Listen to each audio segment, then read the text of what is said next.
Bom dia, tudo bem? A mensagem que Deus colocou para mim hoje, ela diz assim: Deus sempre surpreende. Quando você menos espera, Ele vem e faz um milagre. Senhor, tende misericórdia de nós. Perdoa, Pai, todos os nossos pecados. Nós te agradecemos por tudo aquilo que tem feito. Nós te louvamos, nós te bendizemos, nós te amamos. Abençoa, Pai, essa palavra, para que ela possa cair dentro do nosso coração. Envia, Senhor, o seu Espírito Santo e tudo será transformado e tudo será renovado. Nós te louvamos, nós te bendizemos, nós te amamos. Tende misericórdia de nós. A gente só percebe o mover de Deus na nossa vida quando a gente vive no limite. Quando nós tentamos fazer coisas e elas estão muito além da nossa capacidade. Elas estão muito distante da nossa realidade. Mas a fé é justamente essa capacidade de ver algo que não existe, de encontrar um caminho que nunca ninguém encontrou antes, muitas vezes. E nós temos que confiar em Deus. Porque se nós fôssemos simplesmente olhar, vamos imaginar que você quer encontrar alguma coisa. Se eu te perguntasse assim, quando foi construídas as pirâmides, ou não sei, qualquer tema, você pode entrar no Google e escrever quando foi construído. E alguma data, alguma estimativa, algum estudo, alguma coisa vai vir.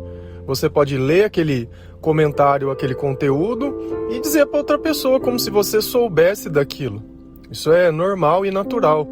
Antigamente, para que a gente pudesse ter esse tipo de conhecimento, a gente tinha aquelas Barças, aqueles livros que vendiam, e você tinha uma estante repleta de livros, porque para você poder ter um conhecimento era necessário que você tivesse esses livros. Só que como eu pesquiso alguma coisa no Google que ninguém nunca fez, como eu posso chegar num caminho que Deus colocou dentro do meu coração e que eu não tenho na onde consultar?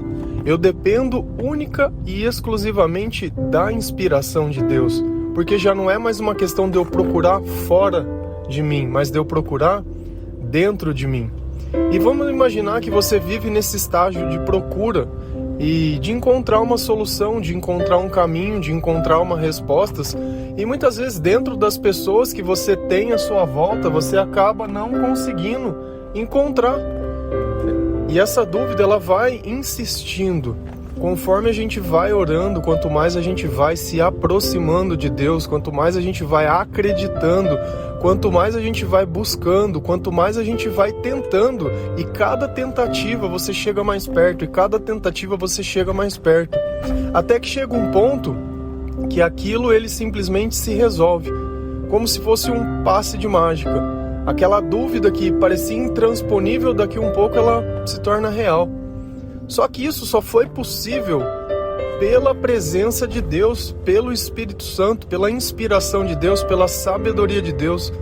Muitas vezes nós não temos essa capacidade, esse discernimento de dar essa glória a Deus. Muitas vezes a gente acha que foi nós, eu fiz, eu consegui, eu estudei, eu isso, eu aquilo. E depois Deus não abençoa mais nada na vida da pessoa. Tudo que ela tem para contar é o que ela fez no passado. Ela não tem nenhuma glória nova. Ela não tem nenhum milagre novo. Ela não tem nada. Só que o fato mais curioso que eu queria chamar a atenção de vocês é que na Bíblia existem relatos de pessoas que foram curadas e elas não estavam esperando esse milagre, porque elas já tinham se acomodado com aquelas dores, elas já tinham se acomodado com aquela vida. Lá em Lucas 13, do versículo 11 ao 13, conta a história de uma mulher que ela tinha um espírito que mantinha ela doente, havia 18 anos. Então você imagina, há 18 anos ela andava torta e curva, e ela já tinha se acostumado. Com certeza no começo ela deve ter procurado médico, ela deve ter procurado diversas formas de se curar daquilo. Como ela viu que não dava jeito, vamos me acomodar aqui mesmo e é isso que eu mereço. Só que o que aconteceu? Quando Jesus viu ela, ele quis fazer um milagre, ele quis trazer um benefício para a vida daquela mulher. Só que a primeira coisa, por que Jesus pôde fazer um milagre por ela? Porque ela estava perto de Jesus. Senão não teria nem como ter acontecido esse milagre. Então você imagina a mudança na vida dessa pessoa. Ela já estava desenganada, ela já estava desacreditada, mas ainda assim ela estava perto de Jesus. Não porque ela queria ser curada nem nada, mas porque ela queria estar perto. E muitas vezes, ainda que você não queira ou não espere mais um milagre, ou não consiga mais acreditar, o simples fato de você estar perto de Jesus ou de você continuar acreditando em Deus, Ele continua trabalhando isso dentro de você para que você esteja pronto para recebê-lo. Muitas das coisas que a gente não recebe no tempo que a gente acredita e que muitas vezes no futuro a gente vem a receber, é justamente porque naquele momento, se Deus te desse exatamente aquilo que você quer, você iria perder aquela bênção. Nem sempre a gente tem sabedoria para lidar com as coisas. Quantas vezes você não pegou um dinheiro, você não pegou alguma coisa que se você tivesse guardado, ou economizado, ou gasto com sabedoria, as coisas estariam muito mais fáceis hoje. Mas não, você simplesmente se entregou ao impulso em alguma coisa e foi lá e comprou o que estava na cabeça. E isso muitas vezes criou problemas ainda maiores. Muitos dos relacionamentos, principalmente a vida de casal e de tudo, o problema acaba sempre sendo financeiro. Um gastar mais com o outro, um às vezes não pensa no outro, e isso acaba gerando dificuldade para a família inteira. E a gente, infelizmente, hoje a gente depende para comer e para fazer qualquer coisa. Antigamente tudo bem, você podia, sei lá, você morasse numa fazenda, você podia ter outros tipos de recursos para você se alimentar, plantar, sei lá, hoje nós não temos. Hoje, se você não pagar o aluguel, ele te manda embora. Então, infelizmente, a gente acabou entrando numa forma de vida que a gente é dependente do dinheiro. Então, a gente tem que gastar ele com sabedoria.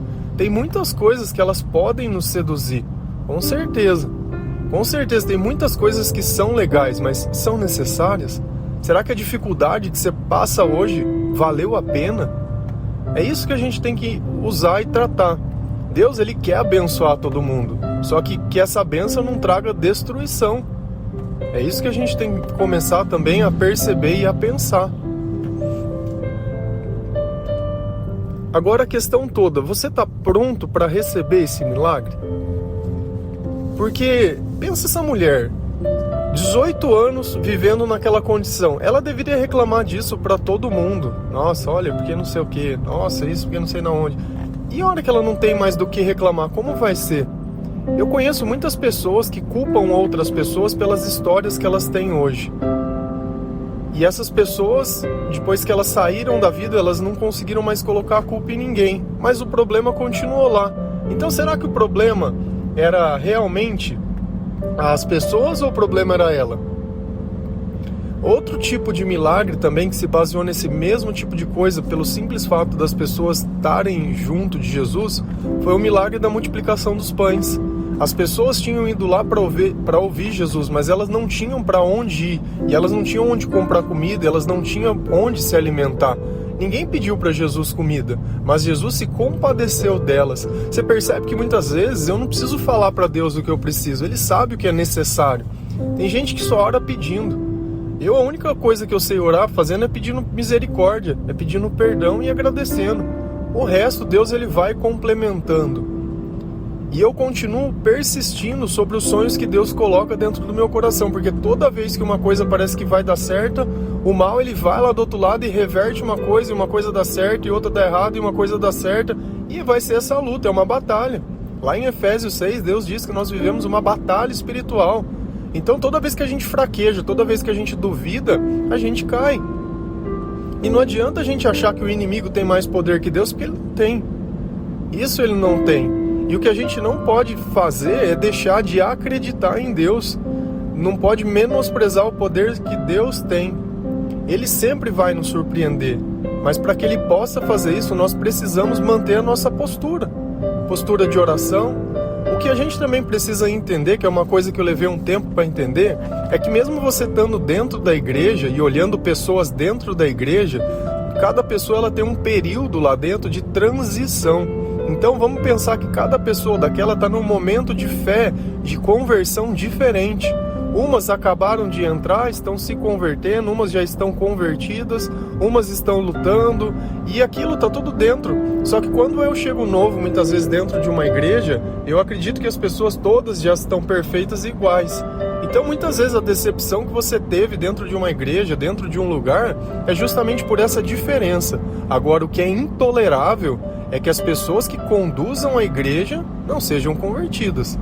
Isso não tem nem jeito. Como diz na palavra de Deus, pode um cego guiar outro, ambos vão tropeçar. Então não adianta eu querer olhar o povo da igreja e achar que eu vou achar um povo perfeito, porque eu não vou. Eu vou achar sim pessoas que estão mais próximas de Jesus, que eu olho um comportamento que ele é mais alinhado com a palavra de Deus. Vou achar também pessoas que parecem que têm um comportamento alinhado com Deus, mas são excelentes mentirosos, vivem de aparências, que era o mesmo caso que os fariseus faziam. Vou achar pessoas mais rústicas e mais sinceras, mais tradicionais. Vou achar também pessoas que simplesmente passam tentando encontrar alguma coisa, uma benção, ou simplesmente para falar que está tentando. Tem de tudo.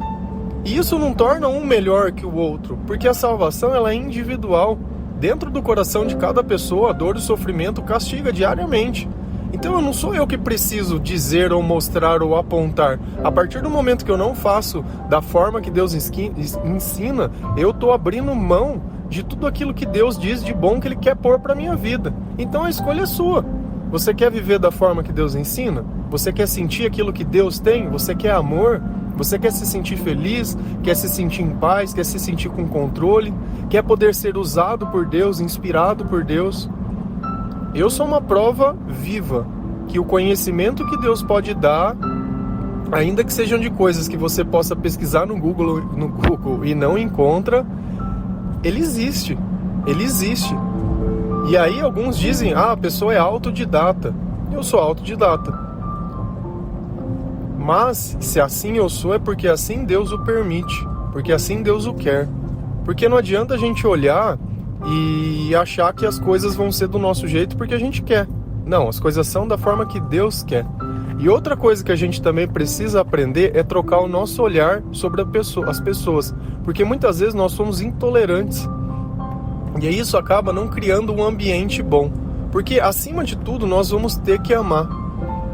Se eu colocasse uma criança, não menosprezando, nem querendo falar mal, nem nada, mas vamos pegar um exemplo. A PAI, ela abriga crianças especiais. Crianças que muitas vezes, para se enquadrar no mundo que a gente vive, elas têm uma dificuldade maior. Só que nem por isso elas deixam de tentar e nem por isso elas deixam de fazer o que a gente faz. Gastando mais esforço, com mais persistência, mas elas fazem a mesma coisa. Só que vamos pensar, se eu sei que dentro desse lugar, as pessoas que estão lá, elas vão precisar de uma atenção maior para que elas possam fazer as mesmas coisas, você concorda que eu vou ter uma tolerância maior com essas pessoas? Diferente que se eu pegasse uma pessoa que aparentemente eu olho e eu determino que ela não tem nenhum tipo de problema. Então você percebe que quando a gente muda o nosso olhar, quando a gente tenta entender o contexto, quando a gente tenta entender as pessoas, quando a gente para de olhar através da minha régua, do meu eu, quando eu paro de querer que todo mundo seja como eu, tenha a mesma capacidade que eu consigo criar uma tolerância muito maior. Existem pessoas que têm corpos perfeitos, mas têm almas mortas, almas danificadas, almas carentes, almas famintas, almas doentes.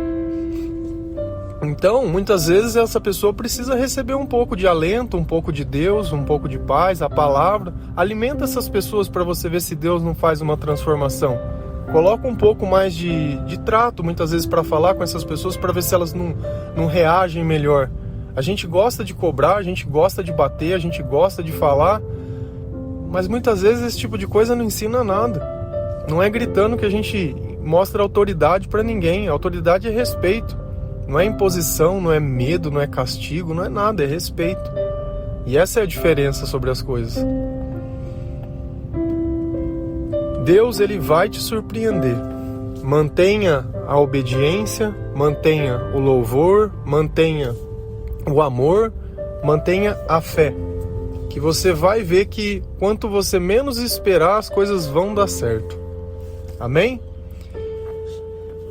Eu desejo que todos vocês hoje possam lembrar a razão dessa data que a gente comemora, que é o nascimento do nosso Senhor Jesus, e que nesse nascimento Deus trouxe esperança para todas as pessoas, que através dessa vida, tantas vidas puderam ser modificadas. Se hoje você recebe esse áudio, você recebe essa paz, você recebe essa esperança, justamente foi por causa desse nascimento. Não necessariamente tenha sido nessa data, mas vamos usar essa data para lembrar da nossa família, lembrar da nossa existência, lembrar da nossa história, lembrar do antes, do presente e do depois. Quem caminha sem saber para onde vai, chega em qualquer lugar. Nós devemos caminhar com os olhos no Senhor. O céu é o nosso objetivo, o amor é a nossa bandeira. Então que nesse dia de hoje, ainda que você passe sozinho, ainda que tenha poucas pessoas, isso não importa. O Espírito Santo ele vai estar em todas as casas. O Espírito Santo muitas vezes pode estar muito mais com uma pessoa sozinha do que numa casa que está cheia de gente, porque é muito mais fácil me esquecer de Deus no meio dos outros. Então, pega esse momento hoje e faz especial a sua maneira, porque se você já começar determinando que esse é um mau dia, ele não tem como melhorar. Mas se eu coloco a minha esperança sabendo que Deus não vai me abandonar, que ainda que não tenha pessoas perto, Deus está comigo, Jesus está ceando comigo. Jesus tem uma passagem que ele fala: eis que estou à porta e bato, se você abrir eu entrarei e cearei com você. E Jesus está fazendo exatamente esse mesmo convite hoje: eis que estou à porta e bato. Prepara algo bom para vocês. Sabe, faça que esse dia seja um marco na sua vida, que a partir dessa data tudo mudou. Chega dos mesmos, chega desse passado, chega dessa escravidão que você mesmo criou. Deus quer te libertar. Deus quer que o milagre aconteça hoje. Deus quer te surpreender hoje, mas se coloque numa postura que você acredita que Deus possa te surpreender. Amém? Bom, amanhã vai ter áudio, né? Então eu vou deixar o Feliz Natal para amanhã, tá bom? Fiquem com Deus.